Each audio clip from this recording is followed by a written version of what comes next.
Você vai assistir a partir de agora o quadro Empreendedores, com o consultor de empresas José Roberto Rodrigues. Oferecimento.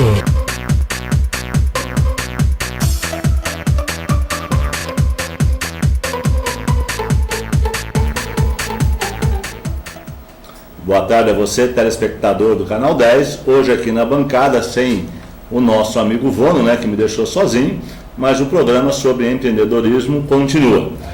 Então vamos lá. Na quarta-feira passada, nós tínhamos falado sobre a necessidade de administração. E aí nós demos algumas dicas aqui, como por exemplo, histórico de operações, controle de estoque, como formar o preço de venda e uma série de outras ações. Havíamos preparado um outro tema para hoje, mas segundo o Vono, ele recebeu um e-mail de um telespectador pedindo mais dicas nessa área direta de administração. Então a gente vai continuar hoje falando desse assunto. Na verdade, antigamente, o empresário podia dar o luxo de ficar só na área de produção, porque na verdade não havia tanta concorrência, não havia chamada globalização, não havia o tanto de serviços que tinha, e o consumidor era praticamente obrigado a comprar de você, o que já não acontece mais, e a gente já falou inclusive da internet, quando você consegue comprar hoje uma geladeira, em 2 dias você recebe a geladeira, e geralmente você dentro da tua empresa não consegue atender os teus clientes, então ficou cada vez mais difícil, e aí a importância da administração. Qual que é o melhor passo, qual seria o primeiro passo que você deve dar para administrar a sua empresa? Primeiro, a empresa existindo ou não, coloque no papel a empresa. Ou seja, é o que nós chamamos de plano de negócio.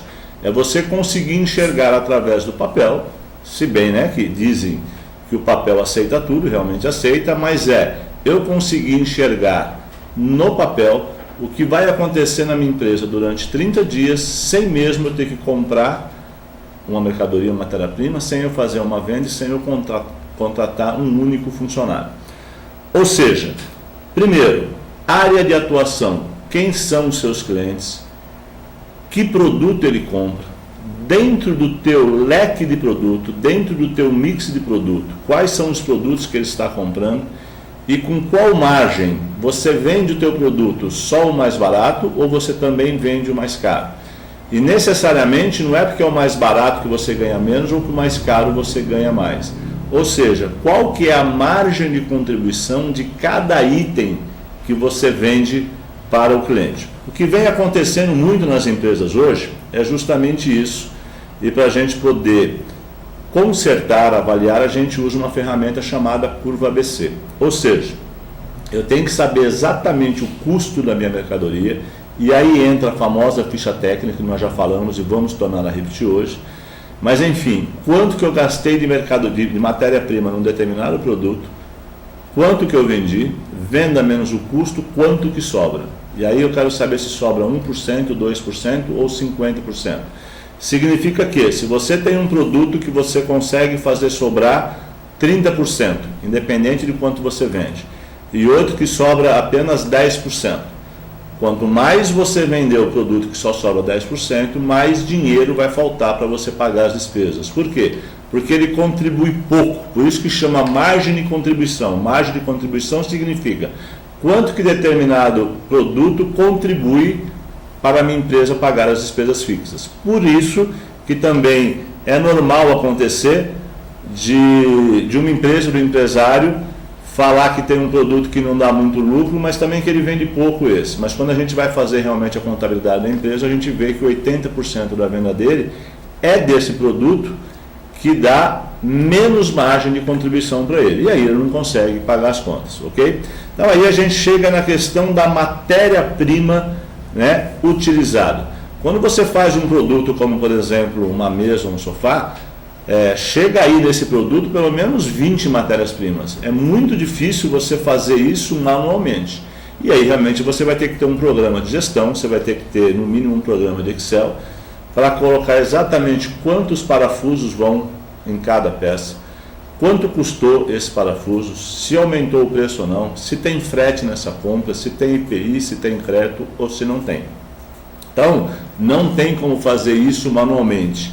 Há de se parar realmente e fazer as fichas técnicas de cada produto. Lembrando, alguns empresários ficam muito preocupados em colocar a quantidade de hora máquina que faz algum produto. Eu sempre repito que, para o nosso tipo de empresa, para a média de faturamento que as nossas empresas têm, não há necessidade de saber isso no detalhe. Basta saber um mês pelo outro quantas peças você consegue produzir e depois quantas peças você consegue vender. Porque se eu tenho, por exemplo, 10 mil reais de despesa e eu consigo fabricar 10 mil peças, não é simplesmente jogar R$1 em cada peça. Porque se eu não conseguir vender essas peças, eu não consigo retornar a minha despesa. Então, uma coisa é saber quanto que eu consigo produzir para saber quantos clientes que eu vou atender. E a outra é quantas peças os meus clientes vão comprar de mim. Ah, Zé Roberto, mas como é que eu vou saber se o cliente vai comprar de mim ou não? Eu tenho que saber. Nós temos exemplos de amigos em São Paulo que trabalham em grandes multinacionais. Um amigo, por exemplo, trabalha numa empresa que é alemã e ele tem que passar o fluxo de caixa para a Alemanha dos próximos 5 anos. Ou seja, se você tem um produto, se você tem uma operação, se você tem um preço, se você tem um cliente e se você tem um relacionamento, você vai vender para ele. Então não tem por que esse cliente não comprar de você o mês que vem. Agora, se você não tem essa fidelidade do cliente que ele vai comprar de você, é porque algo está errado. Então, por exemplo, ele só vai comprar de você em último caso. Qual caso? Se o seu for mais barato? Se o cliente principal dele não entregar? Então, por que você não é a confiança do teu cliente? Ou seja, o teu faturamento do mês tem que acontecer mesmo antes de começar esse mês. Você tem que saber que você vai vender 40, 50 ou 60 mil reais no mês. E é evidente que aí a gente tem uma margem de segurança de você poder vender 5, 6% a mais ou a menos. Mas controlando isso, planejando isso, se você sabe que você tem que vender, por exemplo, 40 mil no mês, você sabe que a cada 10 dias você tem que vender 13 mil, se você tem 13 representantes, cada um tem que vender 1.000. Então dá para você saber exatamente dia 1º, dia 2, dia 3, quanto que vai acontecer na tua venda. Ou seja, você tem tempo para recuperar e fazer a tua venda. O que não pode é acabar o mês e você não saber quanto que vendeu. Okay? Então no dia 1º, no dia 2, no dia 3, tem sim como você saber quanto que você vai vender. Quando a gente fala em vender e acessar mercado, evidentemente que o preço é um fator preponderante, mas ele é apenas um fator. E eu tenho como realmente abaixar esse preço. E aonde que eu abaixo? Na minha produção. Muitas vezes, e muitas soluções que nós damos para as empresas que a consultoria presta serviço, é simplesmente uma questão de enxergar o ambiente, de olhar o layout. Quantas vezes a gente não vê, por exemplo, dentro de uma empresa, um funcionário cortando madeira, por exemplo, só pela falta dele não ter um caixote do lado para colocar o topo da madeira, aquilo vai formando uma pilha que toda vez que ele tem que ir para outro lugar, ele tem que dar a volta. Se você colocar que ele perde 15, 20 segundos, se cada empresa tiver 10 operários perdendo 20 segundos, são 200 minutos, dá quase 3 segundos, dá quase 3 minutos a cada hora. Você coloca isso no final do dia, no final da semana, e daqui a pouco você vai ver que você está gastando 2, 3 funcionários a mais por mês. Se um funcionário, por exemplo, custa hoje R$1.000, são R$3.000. Se você fatura R$40.000, é quase 10% do teu faturamento.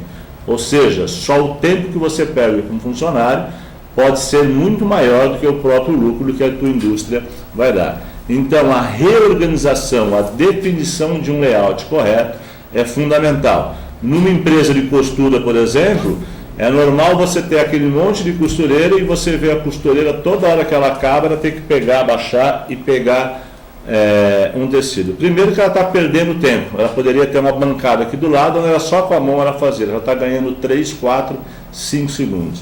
Fora isso, ela não está se cansando e ela não vai ter problema nas costas. Então ela vai produzir muito mais para você. Então quando você pegar a tua despesa fixa, por exemplo, de R$10.000 e dividir por 10 mil peças costuradas, vai dar R$1 por peça. Se você conseguir fazer ela costurar 12 mil peças, pode custar 80 centavos. E aí fica muito mais fácil você vender.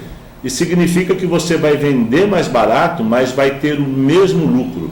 Quando você consegue calcular o preço de venda da maneira correta, você não abaixa teu lucro, você só abaixa o teu preço de venda, mas o lucro continua o mesmo, ok? E aí nós temos, não podemos também deixar de falar sobre a questão da formação do preço de venda, de realmente conhecer as variáveis que formam o preço de venda. Se você não anota dia a dia quanto que você gasta de água, luz, telefone, de despesa com lanche, de fundo de garantia, de material de segurança, seja 1 litro de álcool, seja o que for. Se você não tiver a soma do total das suas despesas, não tem como você formar o preço de venda. Provavelmente você está formando o teu preço de venda em função do mercado. Então você faz um produto, como você não anotou, você não sabe quanto custou esse produto e vende pelo preço do concorrente.